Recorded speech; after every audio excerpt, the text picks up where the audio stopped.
រៀបសួរលោកគ្រូថ្ងៃនេះខ្ញុំនឹងបង្ហាញពីរបៀប scan អក្សរនៅក្នុងរូបភាពមួយដាក់ចូលទៅក្នុង Word រូបភាពនោះខ្ញុំបានមកពី file PDF ដែលខ្ញុំ convert វាពី PDF ទៅជារូបភាពអញ្ចឹងបើសិនលោកគ្រូអត់ទាន់ចេះធ្វើទេចាំខ្ញុំបង្ហាញនៅវីដេអូក្រោយគ្រូគ្រាន់តែចូលទៅក្នុង Google ហើយធ្វើការ upload រូបភាពនឹងមកហើយលោកគ្រូ select text ហើយយកពាក្យ copy គ្រូបើក Word មួយមកហើយធ្វើការ paste អ្វីដែលយើងបាន copy នៅកន្លែងដែលយើង scan តបមកលោកគ្រូធ្វើការផ្លាស់ប្ដូរ font តាមដែលលោកគ្រូចង់បាននិងទំហំអក្សរធ្វើរបៀបនេះជួយឲ្យលោកគ្រូមិនសូវជាហត់ក្នុងការសរសេរអក្សរនឹងឡើងវិញគ្រាន់តែលោកគ្រូធ្វើការ scan រូបភាពនឹងរួច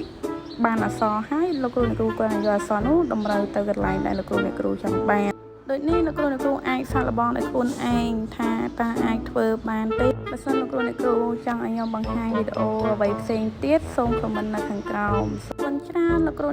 និងអ្នកដែលបានទស្សនាវីដេអូខ្ញុំរហូតដល់ចប់ដូចនេះវីដេអូខ្ញុំមានតែប៉ុណ្្នេះទេលោកគ្រូជួបគ្នានៅវីដេអូក្រោយសូមអរគុណ